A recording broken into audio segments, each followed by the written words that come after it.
بے شک اللہ تعالیٰ نے ایک فرشتہ مقرر کر رکھا ہے جو ہر روز یہ پکارتا ہے کہ اہل دنیا، تم پیدا ہو کر آخر ایک دن مر جاؤ گے۔ جو مسکن بناتے ہو وہ آخر ایک دن خراب اور ویران ہو جائے گا، اور جو مال جمع کرتے ہو وہ ایک دن جاتا رہے گا۔ جو شخص آخرت بیچ کر دنیا خریدتا ہے وہ دونوں جہان میں خسارہ پاتا ہے۔ جو شخص زمانے کے حالات کو سمجھتا ہے وہ آخرت کی تیاری یا دنیا کے کاموں میں غافل نہیں ہوتا۔ آخرت تمہارے رہنے کا گھر ہے، بس اس کے لیے وہ سامان تیار کرو جو ہمیشہ تمہارے کام آئے۔ خوشی ہے اس شخص کے لیے جو آخرت کو یاد کرے اور اس کے واسطے نیک عمل کمائے۔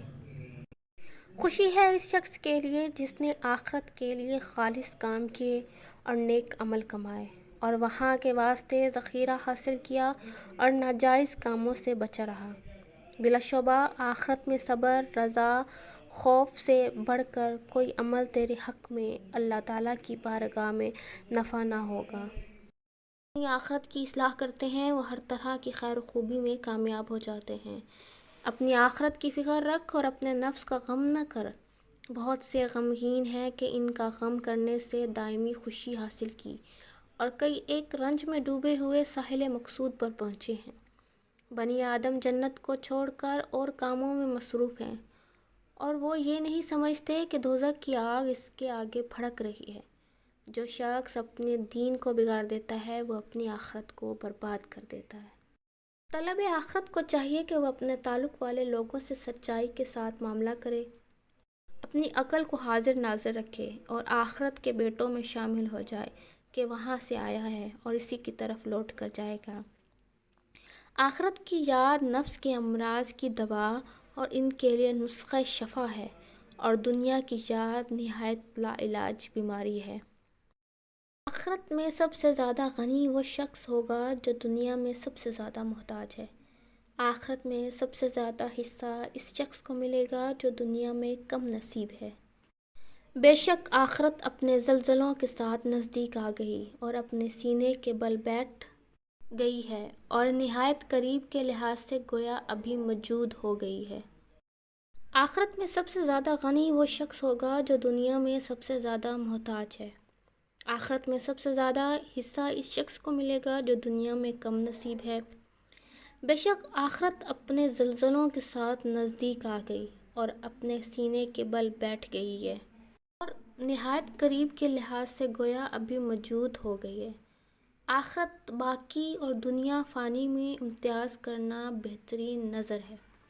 اپنے سفر آخرت کی آسامی کا سامان کر اپنے بچاؤ اور نجات کی بجلی کو دیکھ کہ کہیں کوئی بچاؤ کی صورت ہے۔ جو شخص آخرت کے عذاب کا خوف رکھتا ہے وہ برائیوں سے باز آ جاتا ہے۔ کیا کوئی ایسا شخص نہیں ہے جو اپنے کوچ کا وقت قریب آنے سے پہلے آخرت کے لیے توشے تیار کرے؟ تمام نیکیوں کا خلاصہ یہ ہے کہ انسان باقی رہنے والی آخرت کے لیے کوشش کرے اور دنیائے فانی کو حقیر سمجھے۔ جو شخص آخرت کا طلبگار ہے اس کی نسبت اس کی جتنی امیدیں ہیں سب پوری ہو جائیں گی، اور دنیا میں بھی جو کچھ اس کے لیے مقدر ہو چکا ہے مل جائے گا۔ بے شک میں تمہیں یہ بات بتلاتا ہوں کہ آخرت کے لیے اچھی تیاری کرو اور اس کے واسطے بہت سا سامان مہیا کر لو۔ جتنے نیک کام تم نے دنیا میں کیے ہیں وہ سب وہاں تمہارے سامنے دھرے جائیں گے، اور جو مال تم نے دنیا میں چھوڑا ہے اس پر ندامت نہ اٹھاؤ گے اور تمہیں اپنے کیے کا بدلہ ملے گا۔ عقل کی خرابی راہ راست سے ہٹاتی اور آخرت کو بگاڑتی ہے۔ بہت سے لوگ ایسے ہیں کہ دنیا میں دوسرے لوگوں ان کی نعمتوں اور خوشحالیوں دیکھ کر ان پر رشک کرتے ہیں، مگر وہ آخرت میں ہلاک اور برباد ہونے والی جماعت میں شامل ہوں گے۔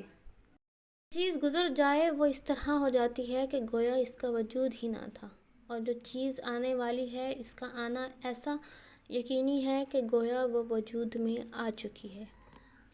جو شخص آخرت کی حرص رکھتا ہے وہ دین اور دنیا میں کامیاب ہو جاتا ہے، اور جو شخص دنیا کی خواہش رکھتا ہو ہلاکت کے گرداب میں پڑا رہتا ہے۔